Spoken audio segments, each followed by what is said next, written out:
Magandang araw mga kaibigan. Bigyan natin ng reaction, opinion ngayon itong post ng News 5. Pahayag ito ni General Nicolas Torre tungkol sa naunang pahayag or post ni Ambassador Teodoro Locsin na ang dating Pangulong Duterte ay kinidnap o inabda nila. Kasuklam-suklam. It's a form of treason. Pagtra-traitor, sabi niya sa kanyang post. So, anong reaksyon ni General Torre? In-interview siya sa media kanina, kahapon. Sabi ni General Torre, okay lang. Opinion nila yan. Okay. Ito ang naging tugon ni dating Philippine National Police Chief Nicolas Torre III sa aligasyong kidnapping ang ginawang pag-surrender kay dating Pangulong Rodrigo Duterte sa International Criminal Court. Sabi ni Torre, nasa korte yan at dapat pabayaan ang korte na mag-decide at talagang mag-pronounce kung ano ba talaga ang nangyari. Yan ang sagot ni General Torre sa programang Sa Totoo Lang ng 1PS. Bumelta rin si Torre kay Philippine Ambassador to the United Kingdom, Teodoro Locsin Jr. na sinabi umanong abducted by Filipinos ang dating Pangulo. Ito ang kanyang response. I don't think that Teddy Boy Locsin can now complain if Republic Act 9851 was used by the government to surrender Duterte to the ICC. I think he has the chance to make his protestations against the law, but he did not. Okay. So, ito yung batas RA 9851 na basihan daw ng administrasyong ito na pwede nilang isurrender ang isang Pilipino sa isang foreign court. Lang, may kanya-kanyang interpretation. Kaya, bahala na. Let history judge. Let the court and let history. Let taong bayan tayo. And ako, personal opinion ko, agree ako doon sa pahayag ni Ambassador Locsin. It was kidnapping. Kasi, kahit yung rules na ICC, mayroon silang rules. Rule number 86 ba? Nakalimutan ko na. Very clear sa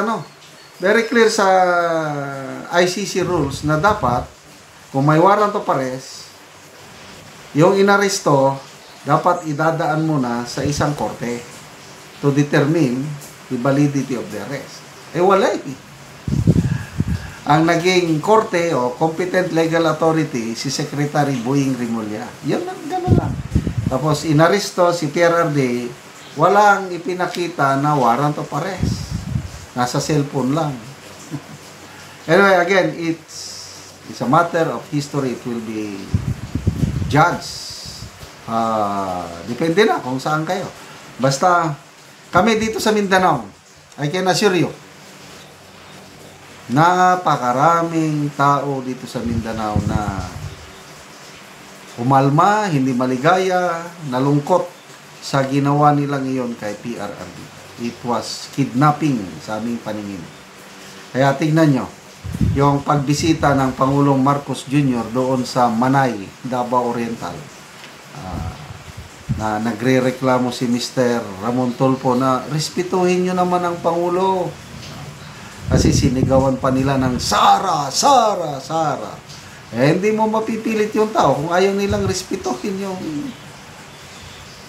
Kasi nga, nasaktan ang karamihang taga Mindanao sa nangyari yun. Ako, I will never forget March 11, 2025. In famous day in our political history, isang Pangulo na to me, again, opinion lang ito, the best president we ever had. He served well his people, may tapang, malasakit. Ganun pa yung war on drugs.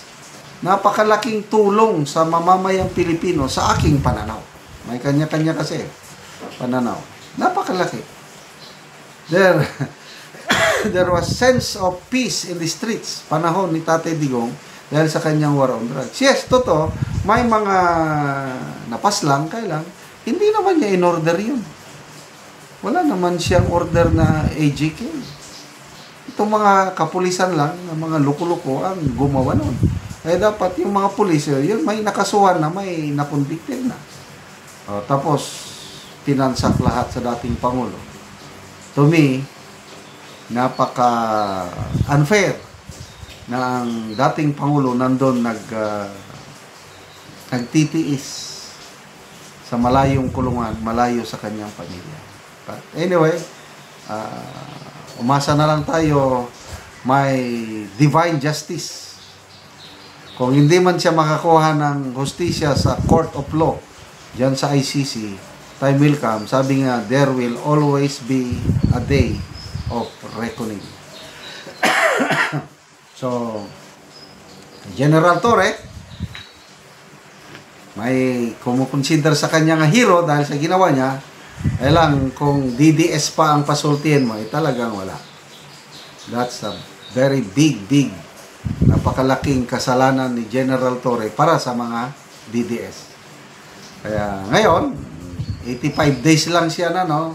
Neresi Gaba, sabi ng mga DDS, dahil 85 days lang siya na PNP chief, sinibak agad. What now? Wala na. Yung ipinangakong posisyon sa kanya, I don't know kung matutuloy pa.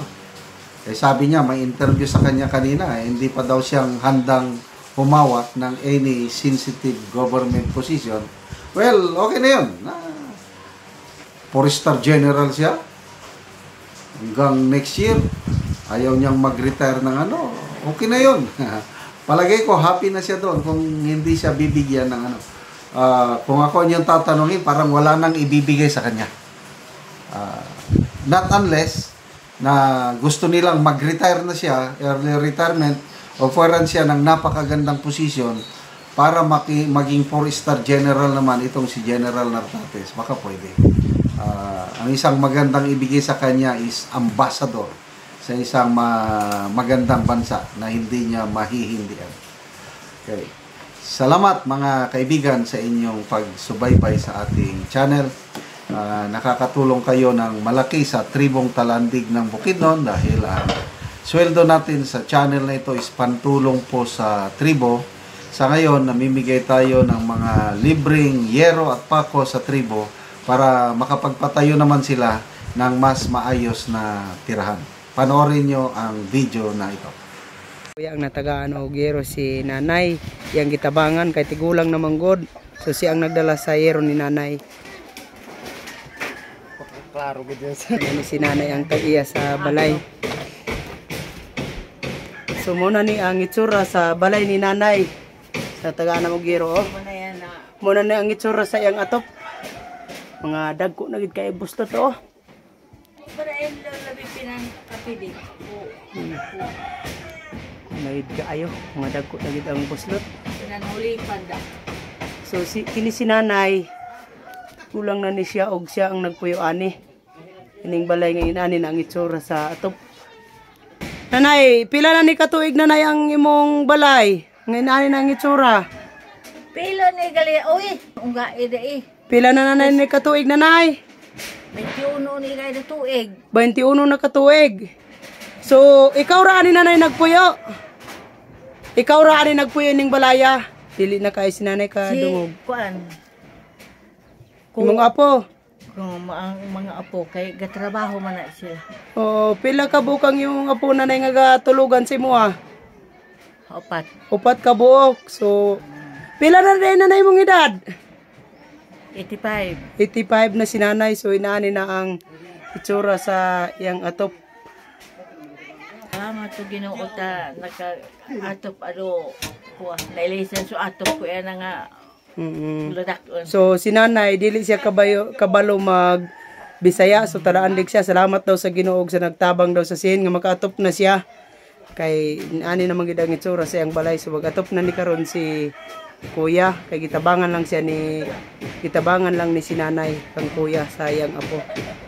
So, salamat kayo nanay. Salamat. Ayun eh.